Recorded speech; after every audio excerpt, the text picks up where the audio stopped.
Bonjour, assalamu alaikum, chers téléspectateurs yi ñuy suivre ak sunu internet yi ñuy seetaan biir Sénégal Action Média di rafetlu seen ànd ak ñun saa su ne di ñu béggee saa su ne ndax xam ngeen ni Sénégal Action Média moom mooy chaîne bi tax ñu naan chaîne mooy chaîne bi leen di jox li ngeen bëgg ci ñun chaîne bi leen di jox li ngeen di bëgg dégg di ko bëgg gis muy le gaynde de l'actualité te ku ne gaynde xam ni gaynde mooy buur ci biir àll bi ànd ak ñun saa su ne di ñu béggee saa su ne ndax xam ngeen ni Sénégal Action Média moom mooy chaîne bi tax ñu naan chaîne mooy chaîne bi leen di jox li ngeen bëgg ci ñun chaîne bi leen di jox li ngeen di bëgg dégg di ko bëgg gis muy le gaynde de l'actualité te ku ne gaynde xam ni gaynde mooy buur ci biir àll bi tey nag man Fatou Bintou Touré comme d'habitude man maay ànd ak yéen di leen gunge ci suñu biir émission intelligence ñuy waxtaanee lépp li nga xamante ni daa tënk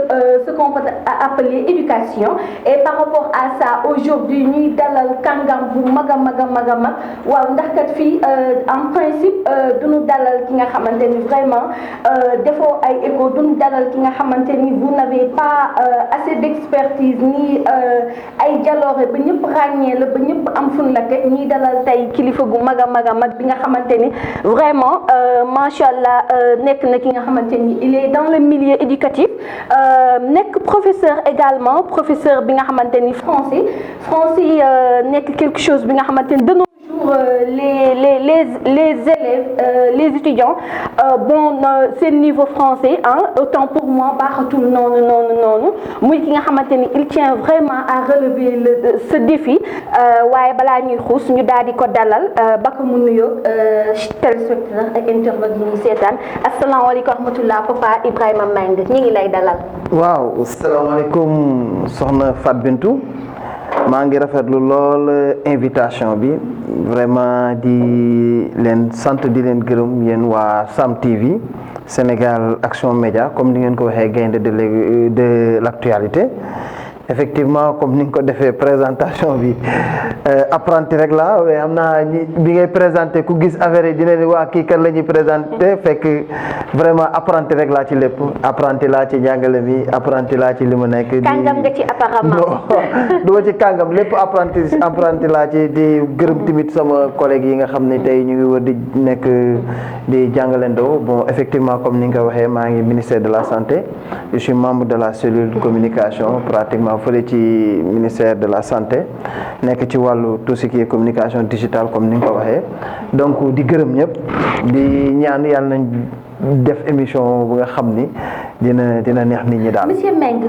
ñu def taxaw seetlu ne depuis bi coow lu bëri amee ci biir éducation bi ñu yëkkatee aspect xale yi dina demam du dem xale yi tey guddi éducation bi est-ce que lim si bëgg dinañ ko am ñu def seetlu ne notre ministre de l'éducation def na benn sortie waxkat lu am solo lu am pertinence ak importance relatif à mu ne jàngalekat bu amul CAP bu ne dootoo amee classe nangam ñu seetlu loolu kat bi mu génnee ba def sortie bi syndicat yu bëri génn nañu kaas nañu yow ban jàngat nga ci def.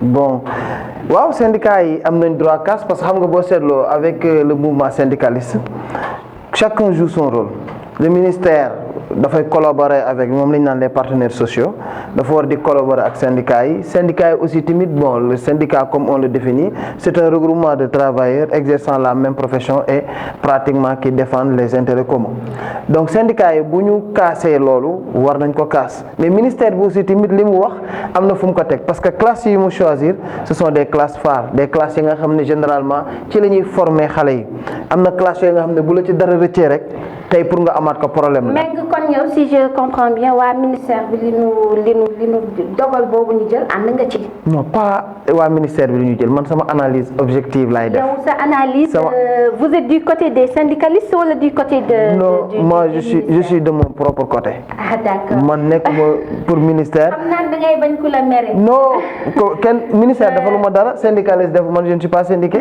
ministère aussi dem xaw ma sa ministre de l'éducation nationale. mais dama ni. syndicats yi li ñuy kaas boo ko dégloo teg nañ ko ci yoon ministère bi li muy wax boo ko dégloo teg na ci yoon maintenant li am mooy il faut que ñoom ñu jéem a gisee arrondir les angles peut-être dañ trouver solution. ñu xoolaat waa QCM si génnaat ñoom itam def benn sortie de presse ne épreuve CFEE bi il y avait pas que épreuve mathématique bi benn exercice donc moo amoon erreur mais il y en avait énormément d'erreurs yi nga xamante ni nekk na li nga souligné nañ ko autant pour moi ci examen yi mu nekk li nga xamante ni tamit ñoom rafetlu wuñ ko en tant qu'enseignant en tant que ngay amee ay élèves ñu nekk vraiment sookulu avenir u suba ëllëg ñooñu est-ce que vraiment il mérite sort boobu.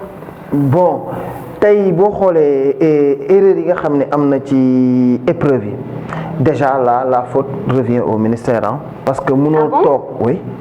Comment? Erreur yow ngay joxe épreuve moo am erreur yow nga am direction ba nga xam ne moo chargé des examens et des concours mais tey direction boobu noonu lan lay liggéey. Est-ce que ministère bi il n'est pas trop préoccupé par Covid bi nan lay def ba distribuer détergent yi biir école yi. mais attends donc kon lan moo tax muy reprendre loolu nit ñi pour ñu def examen mais bu mu reprendre nit ñi kay le bac finalité bi mooy pour nit nga def examen loolu nga tax ngay def examen. Si je comprends bien kon examen bi ça ne devait pas avoir lieu. non waxuma lool dama ni erreur bi ci ministère laa ko mën teg. léegi selon vous. lu waral erreur bi. bon nul n'est parfait. tey man mii sax damay jël sama classe def benn devoir joxe ko buñ ko tiré ba pare ñu gis am na erreur mais l'État c'est pas une personne l'État c'est tout le monde vérification yi bu amoon à tous les niveaux peut-être erreur yooyu duñ échappe te tamit li ñu naan erreur aussi c'est relatif bon comme li Kisam si wax ni am na plusieurs autres erreurs très sincèrement man maîtriser wu ma mais bi ñu naan erreur la bi directeur des examens et des concours génnee ni li mu expliqué moom joxe na ay explications mais n'empêche nee na li ñuy wax ci problème bi fi ñuy wax rek ce n'est que entre 2 et 6 points sur 40 points loolu la expliqué woon joxe woon na ay explications objectives am mais dama ni ak lu ci mënti am le fait que mu naan que man fenn rek laa dawee bi mu nee ni affaire bi 2 points la li ñuy wax rek laa xam ne donc kon moom il a tort te loolu du yoon on peut état du nit. Un ministère, c'est tout un ensemble. Le ministère de l'Éducation nationale, c'est le plus grand ministère du Sénégal. Mon ministère bi absorbe pratiquement le plus grand budget. Comment nan nga mën a def examen CFEE ñëw erreur yooyu di am ba yow en tant que ki ko jiite tourné naan am na 2 points ni am na 2 points ni là je suis pas d'accord. mais nag monsieur Meng loolu bi mu amee yéen ñi nga xamante ni vous êtes acteur dans ce milieu. jógu leen takk seen digg vraiment dénoncer loolu afin de protéger ces apprenants. Mais on l'a dénoncé kay yow wax nga léegi Kisam si dénoncé na ko wax nga léegi yeneen yi dénoncé nañ ko ñeneen dénoncé kon kay dénoncé nañ ko. gars yi dindi nañ de est-ce que yow bokk nga ci biir Kisam si parce que tey bu fekkee Kisam si donc moo jóg dénoncé ko keneen waxaatul est-ce que dina am ampleur bi mu waroon am parce que bu ñu xoolee ba ci biir également. ça n'a pas aussi impacté que ça.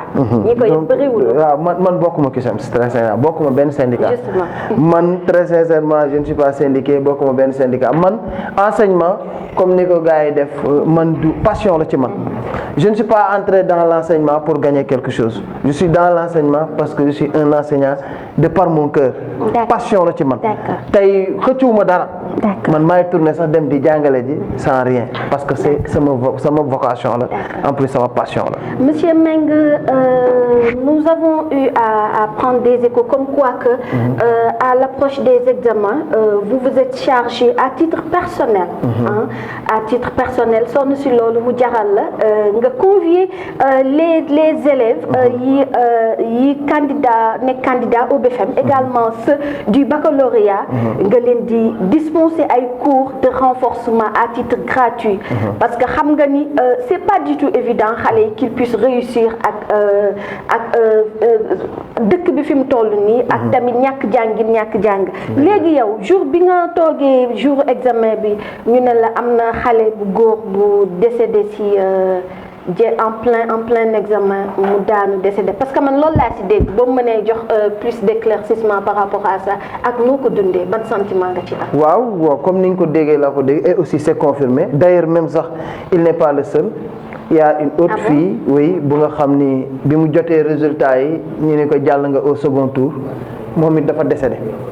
J'ai reçu l'information ce matin dans des groupes d'enseignants yi nga xam ne des groupes WhatsApp yi nga xam ne nous les enseignants ñoo ci nekk kenn ko aussi tamit c'est dans le sud dafa amoon candidat libre la woon mais moom it dafa génnaat na donc pour wax ni lépp suñu mbirum suñu borom la parce que ki nga xam ne tey jii dafa dem ba ñëw ba toog ci centre bi jeune SVT defe naa moo ko dese woon mu décédé te il paraît même sax jàll na premier tour da selon li mu def nga xam ni yàlla rek mooy Karim yàlla rek moo mënu y a des explications kenn mënu ci wax lenn lu dul delloo ko suñ loxo suñ borom yàlla moom bakken moom yàllaa ko moom bu rotee rek mbir suñ borom la donc di ko jaal ay waa këram di jaal ay waa këram très sincèrement di ñaan fa mu jëm gënal ko fii mu nekk bu ñu sañoon xajoon na fi ki nga xam ne dem na ba am bac bi sax te defagul woon SVT kooku kon c'était un bon élève et bu fi nekkoon tamit njariñu Sénégal la mais suñ borom moom lu mu def rek day li gën daal.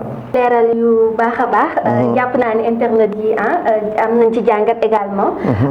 ñu defaat leneen muy que le Sénégal son taux de réussite il le doit au bac littéraire bac général bi.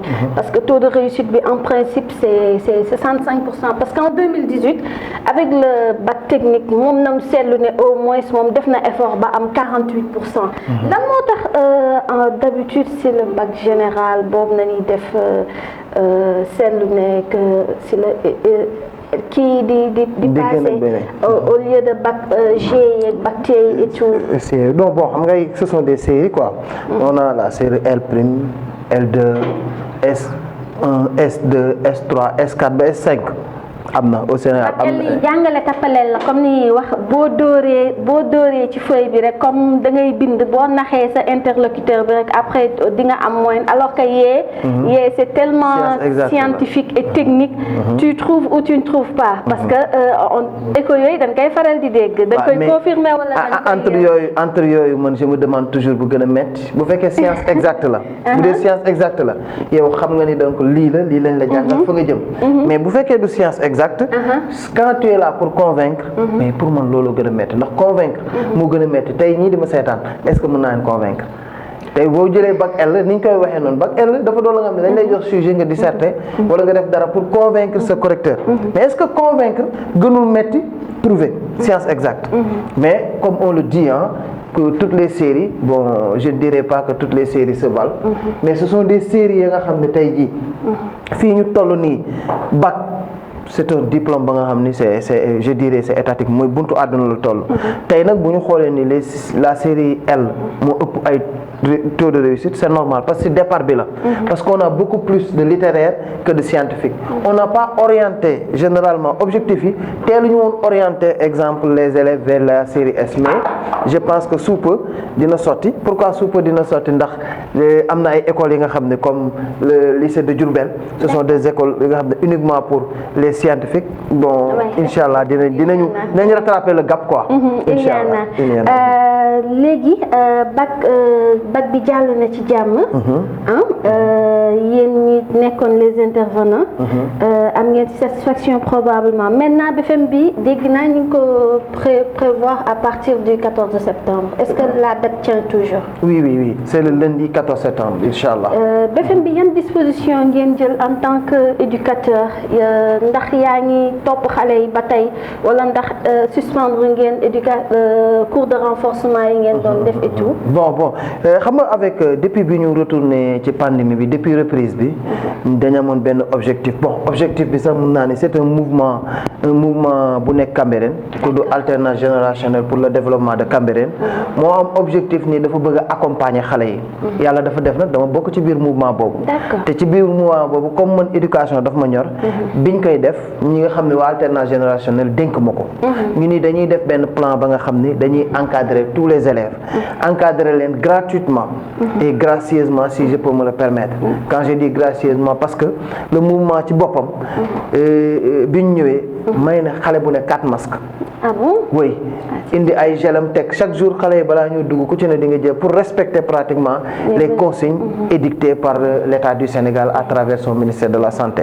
donc on encadrait les élèves gratuitement et 6 jours dans la semaine lañ doon jàng 3 jours pour les élèves des terminales 3 jours pour les élèves yi nga xam ne tey dañuy def BFM. donc ce qui s'est passé mooy ñi nga xam ne tey ñu ngi def BFM pare nañ. ñi def du moins bac pare nañ. Donc ba fii may toll nii on avait pratiquement 56 candidats. Sur les 56 candidats actuellement presque 23 seeni résultats génn nañ. Sur 23 nous sommes à un taux pratiquement de près de 75% yi nga xam ne génn gum nañ. 17 personnes maanaam génn nañ yi nga xam ne on a presque 8 personnes yi nga xam ne jàll nañ deuxième tour ak 9 yu jàll second tour. Mais nag ça reste plus pour xam naa nii bu ma paree émission dinaa jotaat yeneen résultats yi. Je ferai pratiquement le compte rendu jox ko Sam TV. ñu gën a xam donc taux de réussite bi. Maintenant nag ñu ngi ko nag BFM bi. parce que nii bu ma paree à partir de boo ñëwee ci école Cambérène bi chaque jour ñu ngi fa di encadrer xale yi. te loolu damay naan du Papa Mbeng mais mouvement alternance générationnel moo ko def moo ko may xale yi moo ko may waa Cambérène yàlla moo def nag ñun ñoo fa nekk di jàngale. loolu la. examen professionnel yi monsieur Mbengue ñu seetlu ni ñi ngi ko accentuer ci date bi. muy du 3 au 30 septembre yaakaaroon ni diir bi gàtt na tuuti na torop parce que examen professionnel il faut se l'avouer dafa bëri biir Sénégal. yooyu yëpp boo ko tënkee ci jour yu néew yooyu est-ce que dina jàllee ni mu war a jàllee y aura un bon déroulement. waaw xam nga nag wax dans l'avenir, planifier dans le futur, c'est un peu difficile. Vous êtes dans le secteur quand même. Oui, j'ai dit planifier dans le futur, c'est un peu difficile. Comme ça, moi je dis dans le futur, joxe ni dina jàll ou du jàll pour moi c'est un peu difficile. Mais ñoom ñi ko jël. ci benn pronostic boobu nga xamante ni ñoom ñi ko jël. Je pense qu'ils sont autant responsables pour date yooyu ñu fixé ñu organiser de très bons examens. Maintenant, quant à il faut que nous sachions, on est dans un contexte particulier. Le Sénégal vit des moments inconnus, des moments difficiles. Man, par exemple, je fais des masters. Mais je master en ligne chaque soir. J'ai des difficultés parce que je vais encadrer les cours de renforcement. Mais aux heures où je encadrer, chaque 18 heures, je dois être en ligne pour faire des masters. Mais Monsieur Mbengue, ça tient sama langue parce que vous avez des cours en même temps, des masters, etc. Les parents d'élèves vieux, comme quoi que vous avez sacrifié ses dons. Comment? Parce que da ngeen di nekk jàngalekat war a jàngal seen ay doom ne da ngeen ñime xar mat yéen enseignants yi yéen professeurs yi da ngeen ñime xar mat du ngeen sax tal pédagogie boobu ngeen amoon ñàkku ne sax looloo tax ministre de l'éducation jël dogalam boobu ne ku amul CAP wala ku amul nangam dootoo amee di classe diw ak classe diw parce que yéen talatu leen en fait élèves yi talatu leen étudiants yi tout le temps affaire bi léegi gagne-pain ngeen ko def mais nga defe ni loolu yoon la. Bon boo nee nga defe ni loolu yoon la day mel ni c'est un fait bi nga xam dafa am yàpp enseignant weesuwul ñu koy catégoriser comme ni nga ko catégoriser nii. l'enseignant gis nga boo demee Allemagne dañoo jàkkaarloog seen chancelière bi fa nekk Angela Merkel magistrat yi ñëpp ku ne ñëw ni ko duñ bëggoon nga yokkal ñu suñu salaire ñu toll ak enseignant yi xam nga lu mu leen wax yéen vous êtes gorewu leen ndax boo leen gore woon ñi leen jàngal doo leen laaj toll ak ñoom salaire yëpp enseignant weesul li nga wax tey ku jàpp ni enseignant day sacrifier sa doom mais loolu vraiment c'est indigne est-ce que xam nañ lan mooy enseignant est-ce que xam nañ sacrifice yi enseignant di def man je suis contre yenn considération yi ngeen di wax par exemple xarmat boobu nga wax ma ñëw ci attends mais man j'ai bel et bien le droit bu ma jàngalee ba wàcc aw ma lu ma def bu ma neexee dem xari mat xam nga lan lañ war a wax ni est-ce que ma ngay matal ay heure am ci biir classe bi quant à pédagogie bi ñuy wax ak luñ dul wax je pense que ñi ciy wax sax xamuñu li pédagogie yow da ngay yor sa doom mënoo ko jàngal moo tax nga indi ñu jàngal ko nga bëgg a tourner di ñu juger du point de vue contenu. Monsieur Mbengue sauf que pour man cette chancelière allemande dont vous parlez. kooku yaakaar naa ni biñ ko interviewé récemment rek.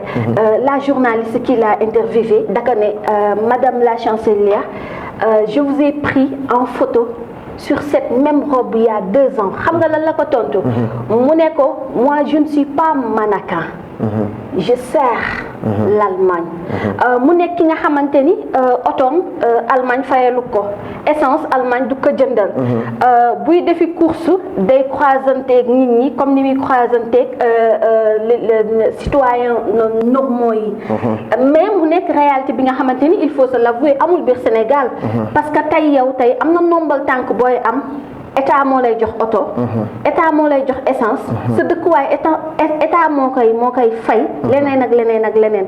te li ma wax nekk na li nga xamante ni du man maa ko wax mais sont les faits rapportés nekk na parce que ñun ñëpp ñun ñi jaar ci jàng. jaar nañ ci loolu professeur dinu yàkkamti. nga koy poser ay questions mu naan la non non non il est l'heure je dois aller tel non non non il est nangam je dois aller nangam.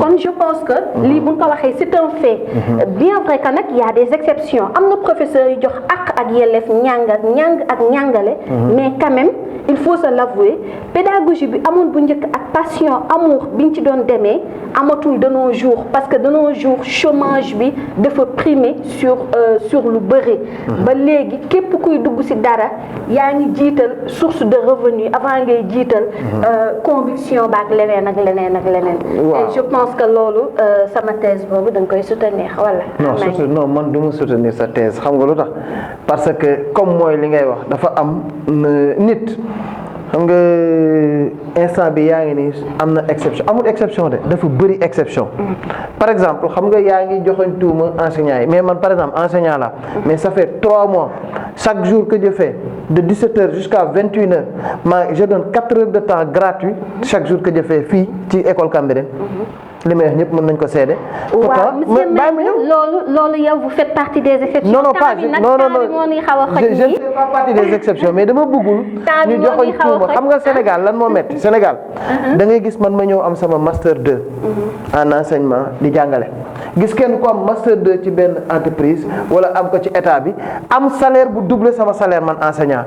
am voiture de fonction am lépp mais duñ gis mukk benn parent ju kaas lool duñ bu gis mukk mais mu ñëw benn parent ju lu ñuy xaar enseignant bi def na lii ñu dal ci kaw xam naa ni dañ lay dalalaat ndax li ngay wax dafa am pertinence loolu sax te xam nga xaw nga ma fekk si def naa taxaw seetlu boobu aussi parce que y en a beaucoup duñ joxoñ tuuma ñooñu mais est-ce que tamit ñooñ nañ joxoñ tuuma ba boole waa leen ci yéen ñi ci bokkul parce que pomme de terre bu nekk ci biir saaku pomme de terre day yàq pomme de terre dans tous les secteurs dans tous les secteurs au Sénégal jeexal waaw dama lay bàyyi nga wax noo gisee Sam TV muy gaynde de l'actualité noo gisee émission intelligence noo ko passé parce que Meng yow moom duñ la bàyyi faw ñu dalalaat la fii ci biir plateau bi ndax éminent invité bu mel ni yow jafe na ci dëkk bi bien vrai que le temps moom temps day jafe ci yow mais quand même ñu def dañ lay dalalaat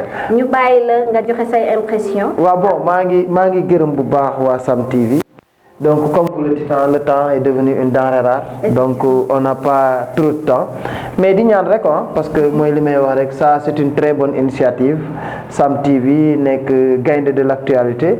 D'ignan aussi bon fi ñëwaat ñu def émission bi ci immeuble. Yokul loko yi, journalistes yi bari nek ci plateau bu ngand. Donc mën na né fi la lépp commencé.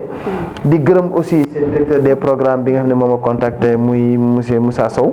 Maa ngi koy gërëm bu baax di gërëm seen directeur général aussi Elman Nia nga xam ni sama doom nday la ba dara dul dara lépp ñoo ko ànd donc maa ngi koy gërëm bu baax di wax ni maa ngi lay ñaanal yow aussi tamit Fat Bintou yàlla nga àgg fi nga jëm di gërëm ñi nga xam ne ñëpp ñoo géré tey plateau bi caméraman yeeg ñëpp maa ngi gërëm ñëpp di leen wax ce fut un plaisir ngeen dalal ma te je suis à votre disposition heure boo leen ma soxlaa rek je suis là et comme aussi te mi ngi sama biir dëkk ça me fait plaisir. Le plaisir est très partagé et d'ailleurs monsieur Meng c'est nous-mêmes qui sommes très honorés de vous avoir accueilli ci sunu plateau bi ndax tey jàngal nga ñu lu bëri man sax xamalaat nga ma lu bëri lu ma xamul woon te xam naa ni internet yeeg téléspectateurs yi nii seetaan jàng nañu également lu bëri ci yow xam na ni éducation bi dañ ko war a dooleel dañ ko war a macha allah cëral ko et tout et sur ce xam naa yow dañ lay dalalaat dinañ la saraxu ba nga accordé tuuti ci sa temps inchallah amul benn problème xanaa may def un clin d'œil à Paul Karadine depuis Cameroun ñu ngi suivre depuis Cameroun ainsi qu'à leur ambassadeur du Sénégal au Cameroun ak personnel ba fa nekk yëpp Latifa Fashion duñ ko bàyyi ndax moom moo ñuy solal saa su ne duñu bàyyi ñi nga xamante ni tout le temps tamit ñoom ñoo ñuy topp ndax ñun ci écran bi rek na nekk mais ceux qui font le travail dans l'ombre ñooñu ñoo tax ñu naan travail bi macha allah waa régie mënuma leen lim mais macha allah ils font un travail à titre très très très professionnel ñu leen di sant di leen gërëm di leen jox rendez-vous pour beneen édition à très bientôt.